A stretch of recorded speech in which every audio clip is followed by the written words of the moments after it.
If you haven't seen the last video on creating a pet game, it's okay, this video is a bit independent. I'll narrate in 4 short parts the 4 minigames I added to the game. I think 4 minigames to start with is enough for the initial release. This video will focus only on 2 minigames, and next week we'll talk about the last 2. Anyway, here is a somewhat disconnected presentation on the first minigames, for MoBoKit. Yeah, that's the name I went with. Circuit Says is a simple memory game, similar to many of the ones you may have seen in the toddler toy section on one of those cheap stores. Basically, you'll have to memorize a sequence. The sequence gets longer each round, but the last round sequence gets repeated. Here's an example of the gameplay.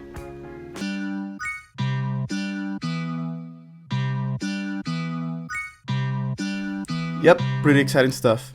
The game is not really that hard, just try to remember the sequence correctly. You can even write it down if you're fast enough. Later, I'm gonna do an honest review of each minigame in the future. I don't know if you can tell, but there are parts of the game I'm not really proud of. To be honest, the logic for this game was pretty simple, and I'm gonna explain it in a bit.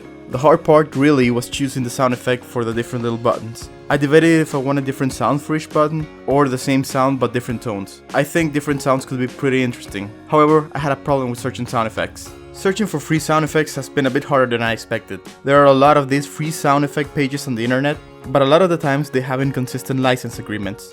I know making sound effects is actual work that should be credited, but I really didn't understand how to properly credit them in-game. I ended up only using this sound effect.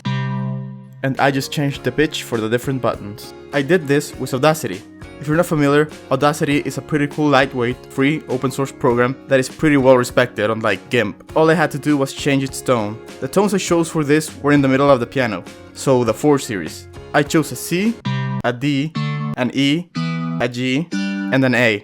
These notes are distant enough from each other for people to at least identify them quickly, even if you don't know a lot about music.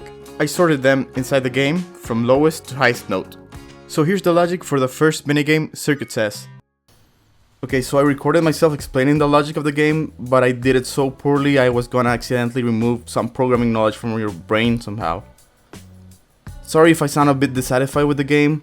I think this was kind of the point of the project, making quick games to see if they are any good. Also, I'm not an impartial judge for my own work, so when this is released next week, you can see for yourself. Anyway, back to the game. I added a few details. The one that stands out the most is this animation of your pet reaching out to the different buttons when you tap them. What's cool is that the pet you see inside the minigame actually matches the appearance of the pet you customize outside the game. So if you change your pet's screen, eyes, arms, or whatever, you'll see those same changes reflected here in Circuit Says. I want to do this more in other minigames, but most of the others don't really include the pet directly because it doesn't really fit the gameplay or layout. Still, if I come up with some other minigame idea where the pet can appear and interact naturally, I'll definitely add it. This was a pretty simple game, so we're gonna go to the next one. This is the game Color Grader. The idea behind it is pretty simple. You know those hex codes that are used to represent colors? Maybe you've seen them if you're an artist or a web designer or something. And maybe at some point you've wondered, what if I could just look at a color and instantly know its hex code? Well, this game can help you develop that kinda useless skill. Before making this minigame, I honestly had no idea how hex codes work. But once you break it down, it's way easier than it seems, and maybe a bit obvious, and I was too slow to get it. A hex code is split into 3 parts. The first 2 digits represent red, the next 2 are green, and the last 2 are blue. So the higher the section is, the more of that color is in the final mix. If you know basic color theory, you suddenly know how these colors mix. In this game, you have 3 sliders, one for red, one for green, and one for blue.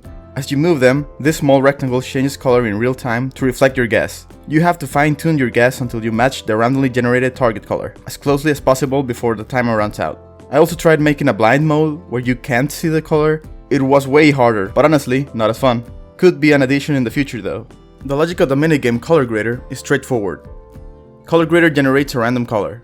It calls randf 3 times for RG and B, and creates a color using the color function. The way this works is that randf generates a random color between 0 and 1. The way I see it is by imagining the color function adding a random fraction from a paint bucket to the final mix. The player adjusts sliders to match the color. They tweak red, green, and blue until the player thinks they are close enough to the target color. Checking the guess. If the guess is within a certain distance from the actual color, you pass. If you're too far off, the game ends.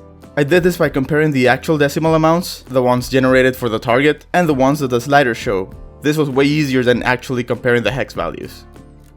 Overall, this could actually train you to get better at recognizing hex values, and honestly, it's a pretty cool party trick if you want to impress your artistic friends who don't know the trick to this sort of puzzle. You would have to pay attention to the actual hex codes when they appear on screen to check if you're right though. Maybe I'll make a version where you just type your guess out so you can get way better at this. Anyway, this is the song I made for this minigame. To be honest, it's my least favorite track I've made so far. I have a few others that are better, please trust me. The idea was to give it a kind of fancy gallery vibe, like something you'd hear while walking around in an art exhibit. Although now that I think about it, I just wanted something that felt a little classy. It ended up sounding like this. I might tweak it in the future if I find time for it, or if players tell me it's annoying. And honestly, if people really hate it, I'll just mute it entirely. So those were the first 2 minigames for MoBoKit. Next week I'll show you the last 2 minigames I'll be adding to the first release of the game. And hopefully, the game will be on the app stores as well by next week. Thank you so much for watching and I hope to see you soon.